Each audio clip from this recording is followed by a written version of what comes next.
So today's video is going to be very different. Since the Dread Doctors and Chimeras go hand in hand, I decided to just combine the two creatures and make them into one whole video. So with that all said and with that all out the way, we can head right into the video and I will see you guys after the intro roll. So 5, 4, 3, 2, 1, roll intro.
So we're going to start off with the biography of the Dread Doctors. So let's get into it. So we're going to start with the Dread Doctors, as I mentioned before. The history dates back centuries to the time of the Beast of Gévaudan. Marcel, who was a bar owner and soldier in the French and Indian War, was a loyal friend to serial killer Sebastian Vallee and covered up his crimes. After Sebastian died at the hands of his sister, Marcel began to practice the concept of pseudoscience and harnessed electromagnetic forces in order to find a way to bring his friend back from the dead. During World War II, they encountered the Alpha Lowenmensch Nazi. If you guys want to go see my Lowenmensch explained video real quick, I will leave a card right here so you guys can go check that out after the video is done. Garrett Douglas. They managed to capture him and extend their lives greatly by placing him into a tube with green liquid. From there, every so often, they inject themselves with the liquid, and their main goal was to create the perfect killing machine.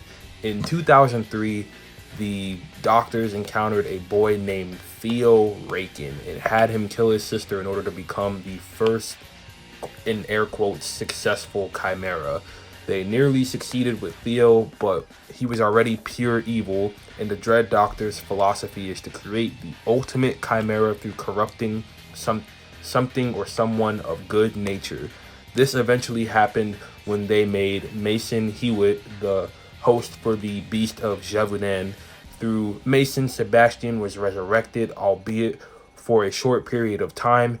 They were all killed at the hands of a resurrected Sebastian. So, yeah, that is the biography of the Dread Doctors, and we are going to get into the abilities and weaknesses. So, the Dread Doctor's abilities include those of being able to phase in and out of reality using electromagnetic force, and they also have the ability to produce hallucinations as well as having increased strength. Their weaknesses, which aren't a lot, because the Dread Doctors may be up there with the Oni in terms of potentially being the most broken characters on the show. Being pretty much invincible and having a strong-willed mind and body, they can temporarily be stopped by a frequency from a sonic emitter that was used by Gerard in the episode The Sword and the Spirit. And now we're going to move on to the tools of the Dread Doctors, so stay tuned. So, to start off with the Dread Doctors tools, in Season 5, Episode 4, their novel The Dread Doctors is first seen and revealed to be written by Dr. Valak, who at the time was the head owner and showrunner for Icon House.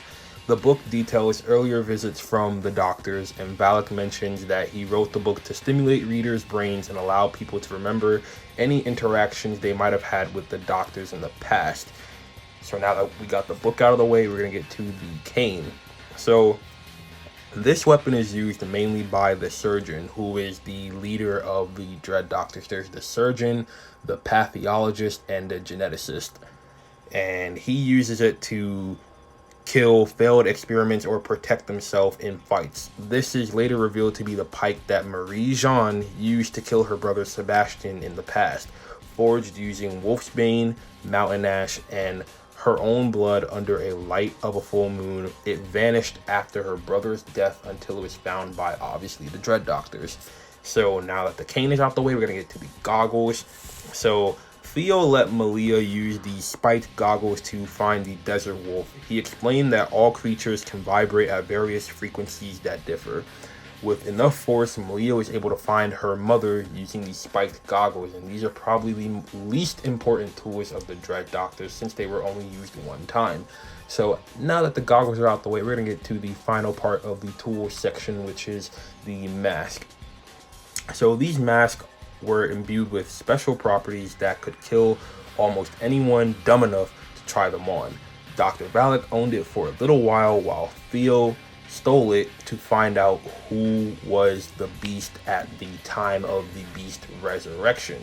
So now that the masks are out the way, this is going to end the Dread Doctors section of the video. Since there's not that much more information we have on the Dread Doctors, we're going to move on to the second part of this video, which is going to be explaining the Chimeras. So let's get into it. Okay, so now it's time to go over the Chimeras. So a common misconception within the community that is that people get mixed up with chimeras pretty much is that chimeras are traditional hybrids. While they're hybrids in a sense, they're not truly natural. The only real hybrid seen on the show is Jackson Whitmore, who is part werewolf, part Kanima. This is because after Jackson became a werewolf at the end of season 2, he still retained some of his abilities from when he was the Kanima that season. So in season 6, episode 20, aka the Wolves of War, Jackson displayed that he was a hybrid, obviously, and he still had all the extra little tiny abilities he had during his time as the Kanima in season 2. So now that that little misconception is out the way, let's get into the rest of the Chimeras. So the Chimera in Teen Wolf is an unnatural hybrid with the base of being werewolf DNA mixed with the DNA of various other species such as Kanima, Were-Jaguar, Berserker, Wendigo, you name it. The Dread Doctors have pretty much done it all by the end of season 5. So yeah, and an alternative easy way to describe these creatures is what Theo's way of describing them is. Theo describes them best by calling them cheap knockoffs of the supernatural creatures they are based off of, pretty much. So yeah, now that that is done, we are going to get into the experiments, aka the different types of chimeras seen all throughout season 5 and 6. And after that, we are going to end off the video. So yeah, stay tuned for the last section of the Dread Doctors and Chimeras explained, and I will be right back with you in a few seconds. So I'm going to list off the chimeras in order of appearance, and this will be what I mentioned before, the final part of the video. So the first chimera we have on the list is Belasco. He has a base of a werewolf and he is mixed with a Garuda, and he has the powers of a normal werewolf with the ability to steal energy using his Garuda claws. Next we have Theo Rakin. His base is a werewolf and he is mixed with a were-coyote. He has the powers of a normal werewolf with the ability to transform into a full-on coyote at will. After that, we have Tracy Stewart. Her base is a werewolf and she is mixed with a Kanima. She has the powers of a normal beta/omega werewolf and a beta Kanima, which includes the abilities of having a tail, scales, and Kanima venom. Next on the list we have Lucas. He He has the base of a werewolf and is mixed with a scorpion. He has the powers of a beta/omega werewolf, and he has the added abilities of a scorpion, which include a stinger, pure black eyes, and scorpion venom. Then, following Lucas, we have Donovan Donati. He has the base of a werewolf, and he is mixed with both a Wendigo and a Lamprey. He has the powers of a normal werewolf, and he has the added abilities of a Wendigo, which includes sharp rows of teeth, lamprey mouths all over his body, which can appear wherever he wants. I'm not gonna think of any weird thoughts of that because there's a lot more that can go into that, but we're just gonna skip that part. And pure white/gray eyes. So yeah. Following that, we have Joshua Diaz, my personal favorite Chimera mixture, and he has the base of a werewolf, and he is mixed with an electric eel, which, fun fact real quick, Jeff Davis revealed this fact last year, 2 years after the series finished up. So it was a little question that fans had, and Jeff Davis was nice enough to share the answer to this question finally, about 4 years, or no, at the time, 3 years after season 5 ended. So yeah, he has the powers of a basic werewolf with the abilities of an electric eel, which include very long razor sharp teeth. Another fun fact, the longest razor sharp teeth that is seen on the show by any supernatural creature, so that's pretty cool. And he has electricity absorption. Then we have Hayden Romero, who is no longer a chimera. She is now a full-on beta werewolf.